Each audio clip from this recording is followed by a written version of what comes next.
Buenos días, hermanos de Capilla, espero que se encuentren bien, que les bendiga.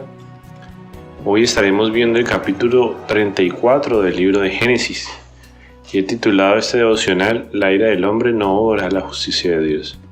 Y es que como venimos viendo los devocionales, estamos hablando de la historia de Jacob y todo lo que ha venido pasando en su vida, cómo el Señor ha ido tratando en su aspecto de carácter y cómo le ha cambiado el nombre ahora de Jacob a Israel. Incluso pues se nos ha mencionado sus dos esposas, como las obtuvo, las hijas que tuvo también con, digamos que no solo con las esposas, sino con también las sirvientas de las esposas. Y hoy en una de sus hijas, Dina, se estará centrando la historia de algo que ha sucedido y que realmente, como lo manifiesta el título, es algo que Dios ha dejado escrito y es una enseñanza bastante importante para nosotros. Es que nuestra ira, nuestra justicia, lo que queremos hacer con nuestras manos, cuando nos dejamos llevar por las emociones, por nuestras decisiones, a veces basadas en méritos o derechos que creemos tener, termina dejando como conclusión lo que el Señor dejó plasmado en la epístola de Santiago al final del primer capítulo, y es esto, que la ira del hombre no obra la justicia de Dios. Pero miremos un poco del capítulo 34.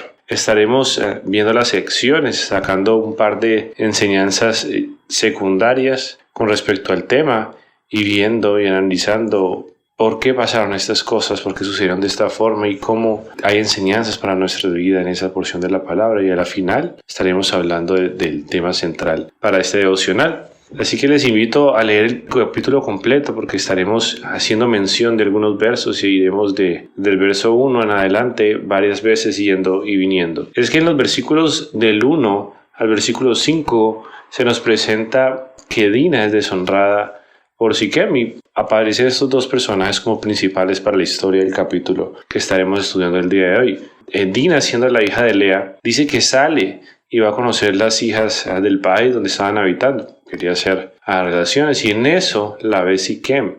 Siquem se nos menciona en el versículo 2 que es el hijo de Hamor, un hebeo. Dice que él, siendo príncipe de aquella tierra y viendo a Dina, dice que la toma y la deshonra. Eso quiere decir que la toma por la fuerza y se llega a ella sin haber cumplido con lo que se debía hacer, y el cumplimiento era haberla desposado y posteriormente, una vez casados, sí acercarse a ella, como la Biblia lo menciona, conocerla. Pero aquí por el contrario se ve que se hizo todo al revés. Pero no solo la deshonra, sino que dice Siquem que habiéndola mancillado, él termina queriendo, su corazón queda atado a ella. Y es así que después de haberla deshonrado, él decide ir a hablar con su familia para ofrecer un trato, y eso es lo que vemos en los versículos 6 al 12, ofrecen un trato por Dina, y este trato, lo que dice Siquem y su padre Hamor, quien van a hablar directamente con Jacob a contar lo que ha sucedido y presentar un trato, él les está diciendo que él le va a dar una dote muy grande por Dina, pero que les permita así quedarse con ella. Y además no solo Siquem y Hamor desea que él se pueda quedar con Dina, sino que también desea que sus pueblos se unan. Y aquí en esta porción nos dice que los hijos de Jacob vinieron y cuando lo supieron se entristecieron, nos dice el versículo 6, y se enojaron bastante con esto que había sucedido. Y aquí va tocando un poco el hilo del tema del día de hoy, y eso tiene que ver con la tristeza y el enojo que ellos tuvieron. Pues es en el versículo 3, el versículo 17, donde los hijos de Jacob hacen una contraoferta como tal a la propuesta de ellos. Y es muy importante lo que dice el verso 13, dice: pero respondieron los hijos de Jacob a Siquem y Hamor, su padre, con palabras engañosas. Y es que ellos hacen una contrapropuesta, y esa otra propuesta lo que es que ellos deben circuncidarse, tanto los amos como los esclavos debían hacerlo, pues este era el mandato de Dios. Y si querían que los pueblos se juntasen, pues debían hacerse parte del pueblo, debían hacerse uno con Israel, no solo hablando de un lazo o un vínculo como esposos, un lazo o un vínculo, trato de negocio, sino como Dios lo había mandado, y aparentemente en eso no habría nada de malo. Pero una vez más, recordemos las palabras plasmadas en nuestra Biblia, y es que ellos dijeron esto siendo palabras engañosas, es decir, que había algo detrás que ellos estaban planeando, y eso nos lo deja ver el Señor en su palabra a través de los versos de adelante. Y es que en el versículo 18 al versículo 24, Hamor, el padre de Siquem, y Siquem aceptan tal plan y se van al pueblo y empiezan a hablar con cada uno de los hombres de su pueblo, y todos aceptan, y dice que parándose en la puerta de la ciudad, cada persona que iba pasando, pues cada hombre que correspondía era circuncidado. Y esto ellos lo aceptaron porque, claro, se iban a unir en fuerzas, todo el tema de ganado, dinero, bienes, iban a ser conjuntos, por decirlo, iban a ser una alianza importante para ellos. Y al aceptar ellos, nos dice el verso 25 hasta el versículo 19, que se habían circuncidado, pero pasó que el tercer día, cuando ellos sintieron bastante dolor y digamos que de cierta forma se encontraban débiles físicamente, hablando de los hombres, los hijos de Jacob, especialmente se los menciona Simeón y Leví, que eran hermanos de Dina. Cada uno tomó una espada, se nos dice en el verso 25, y vinieron contra la ciudad que estaba desprevenida y mataron a todo varón. No solo los matan, sino que dice que además ellos tomaron y saquearon la ciudad, nos lo dice en el verso 27, por cuanto habían amancillado a su hermana. Tomaron ovejas, vacas, asnos y todo lo que había en la ciudad y en el campo. Todos los bienes se los llevaron cautivos, incluso sus niños y mujeres, y robaron todo lo que había en esa casa, se nos termina diciendo en el verso 29. Y es aquí donde vemos la conclusión de lo que tenían ellos en mente y de lo que la Biblia los menciona como palabras engañosas.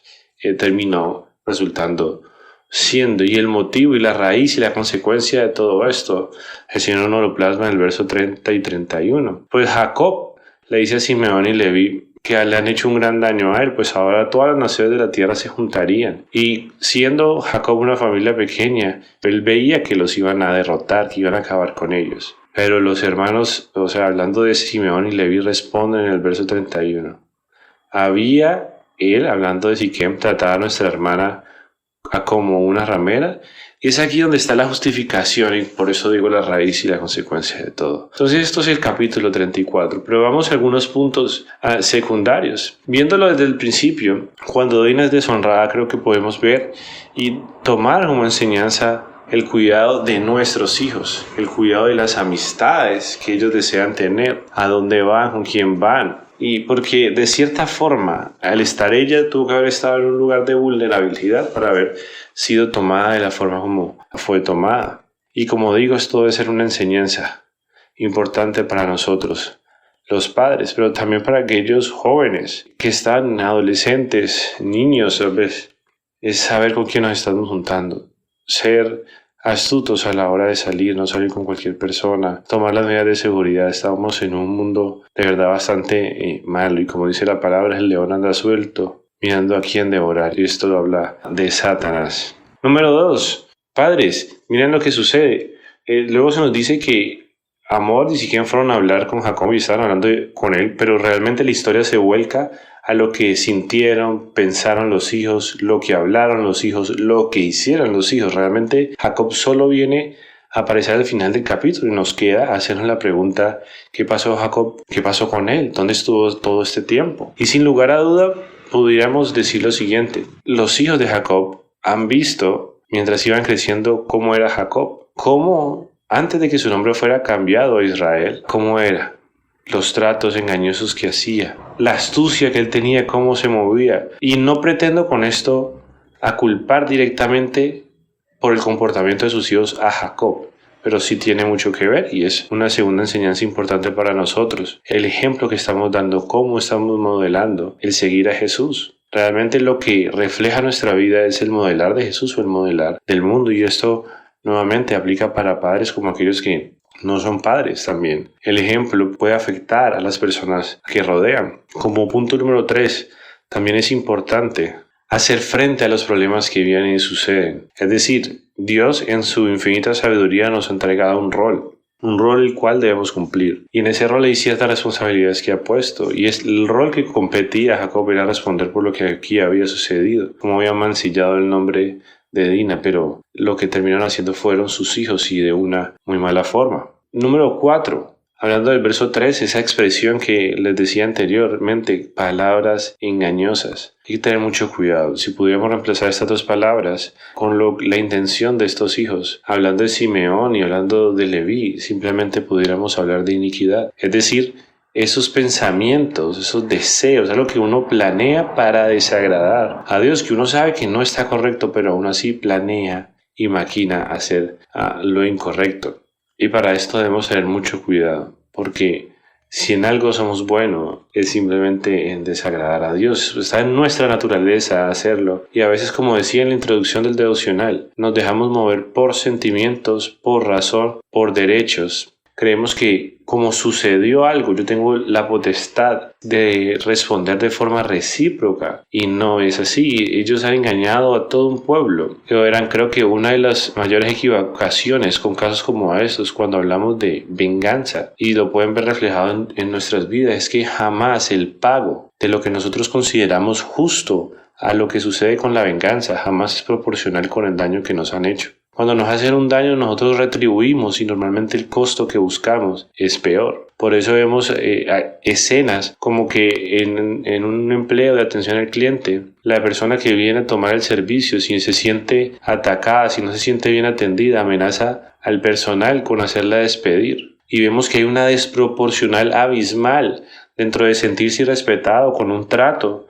Tal vez que no le gustó a la persona hacerle perder el trabajo, el sustento a alguien. Y de esta forma se puede manifestar en nuestras vidas la venganza. De esta forma se puede manifestar en nosotros esa desproporción. ¿Sí?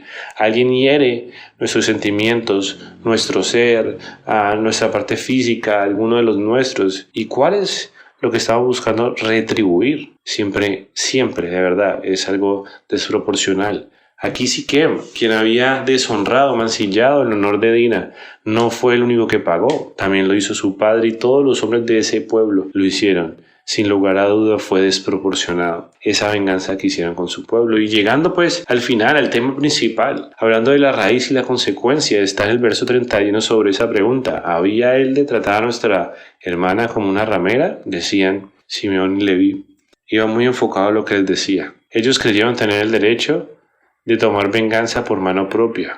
Ellos creyeron tener el derecho de ajustar las cuentas, pero no era la forma de hacerlo. Simplemente ellos debieron haber actuado de una forma diferente. Verán algo que pasa con la ofensa, que viene de muchos aspectos y por cuestión de tiempo no lo hablaremos. Es que uno, cuando es ofendido, no debe buscar la venganza, y uno cuando es ofendido debe esperar un tiempo, no buscar actuar. Bien dice incluso hasta el mundo que uno no debe tomar decisiones con la cabeza caliente. Pero pensemos cómo o qué cosas solemos decir nosotros ahora como creyentes. Y tal vez usted y yo hemos escuchado la frase, bueno, la venganza es del Señor. Él se encargará. Él dará el justo pago. Sí, y creo que a veces nos gusta apelar a esta parte del Señor, a esta bondad del Señor. Pero quiero animarles a pensar un poco en la soberanía del Señor. Y es que sí, si bien Dios va a traer el justo pago hacia las personas, pues bueno, es en su tiempo. Pero Él tiene otros deseos antes de traer el justo juicio, como lo mencionamos anteriormente. Y es que incluso esto no se puede quedar así. Lo que ha dicho Jacob en el verso 30 es cierto. Ellos van a tener problemas, como lo veremos en el próximo capítulo. Van a venir problemas y Jacob va a tener que decirles a ellos que incluso que se deshagan de los dioses ajenos. ¿De dónde pudo haber salido esos dioses ajenos si no fue de todo lo que saquearon de ahí? Entonces incluso esa venganza no solo contaminó la parte física por la venganza, sino también su alma, su espíritu. Habían tomado dioses que no correspondían y normalmente eso es lo que termina pasando después de que somos heridos. Hay que hacer una limpieza, pero con el Señor. Bien dijo el Señor y habló bastante del perdón. Lo habló en la oración, lo habló de cómo debemos tratar a nuestros prójimos, pero sin desviarme, vuelvo y reitero, a veces decimos la venganza es del Señor, que Él haga su justo juicio. Pero miremos porciones como Ezequiel, en el capítulo 33, versículo 11, también el verso 17 y al verso 20. La Nueva Traducción Viviente dice lo siguiente. El verso 11 dice, tan cierto como que yo vivo, dice el Señor soberano, no me complace la muerte de los perversos, solo quiero que se aparten de su conducta perversa para que vivan, arrepiéntanse. En los versos 17 dice, tu pueblo dice, el Señor no hace lo correcto, siendo Israel, cuestionando las obras del Señor. Como a veces podemos hacer nosotros diciendo, Señor, ¿cuándo viene el juicio? ¿Cuándo vas a encargarte de esa persona? Pero mire lo que dice el Señor, dice, pero son ellos quienes no hacen lo correcto. Pues reitero, si los justos abandonan su conducta recta y pecan, van a morir. Sin embargo, si los malvados se apartan de su maldad y hacen lo que es justo y recto, vivirán. Entonces, Dios, el deseo del corazón de nuestro Padre es que todos procedan a arrepentimiento. Segunda de Pedro también lo dice, 3:9. Él no es que esté retardando su venida, sino que Él está esperando que todos procedan a arrepentimiento. Que volvamos de esa conducta. Pero ¿qué decimos nosotros? Señor, trae el juicio. Y si el Señor trajera el juicio, realmente todos pasaríamos problemas. Hebreos 10:31 dice: horrenda cosas caen en las manos del Dios vivo. Pero sí, ¿qué dice antes? Habla de aquellos que pecan voluntariamente después de haber recibido el conocimiento y la verdad. Y quiero llevaros a pensar a Romanos 1:32. Dice que no solo quienes hacen tales cosas, sino se complacen de ellas, serán culpables de juicio. Y los versos anteriores vienen hablando de cantidad de acciones que no agradan al Señor. Y a veces nosotros decimos, estamos deseando y esperando ese juicio para gozarnos en lo que pasa con esas personas. Pero hemos visto el corazón del Señor. El corazón del Señor es que las malas se procedan al arrepentimiento. Y quiero terminar hablando de Hechos, capítulo 4, verso 30. Y es que Pedro junto a Juan acaban de ser amenazados. Y ellos llegan y le cuentan a sus discípulos y dicen: mira, pasó esto, nos están amenazando porque estamos predicando de Jesús y nos han prohibido hablar de Jesús. Pero el verso 29 del capítulo 4 dice: y ahora, Señor, mira sus amenazas y concede a tus siervos que con todo denuedo hablen tu palabra mientras extiendes tu mano para que se hagan sanidades y señales y prodigios mediante el nombre de tu santo Hijo Jesús. ¿Qué refirieron ellos de la amenaza y de la conducta de estos que hicieron mal contra ellos? Las palabras en el verso 29 son muy claros. Señor, mira sus amenazas. No profirieron palabra más, no dijeron mayor cosa, sino que se enfocaron en decir: Señor, bueno, venos aquí, úsanos. Sí, y es una enseñanza que debe estar para nosotros. No sé qué dificultad de afrenta podamos estar viviendo nosotros, pero es importante tomar ejemplo de lo que sucede aquí. Que tener mucho cuidado, mis hermanos, de lo que hacemos, con quién andamos, de tomar nuestra posición, nuestro rol que el Señor nos ha entregado en la familia, que cuidar a los nuestros. Y frente a la ofensa, no creer que porque el mundo lo avala o porque parece justo es lo que Dios desea. Muy por el contrario, debemos tomar un tiempo para buscar a Dios y mirar qué es lo que Él desea, y eso pasará en el próximo capítulo. Dios le dirá a Jacob qué es lo que debe hacer, a dónde debe ir y qué debe hacer. Eso es lo que corresponde a la oración y es lo que corresponde a nosotros. No pensemos tal cosa que realmente Dios quiere acabar con aquellos que nos hace daño. Él quiere que todas las personas procedan a arrepentimiento. Espero que este devocional haya sido de bendición y recuerden, la ira del hombre no obra la justicia del Señor. Estamos lejos de la santidad de nuestro Padre. Estamos lejos de poder obrar tal justicia, pero con la ayuda de su Santo Espíritu, por la guía de Jesús, recordando sus palabras, vamos a poder honrar esa justicia, pero nunca va a ser por la venganza. Dios les bendiga.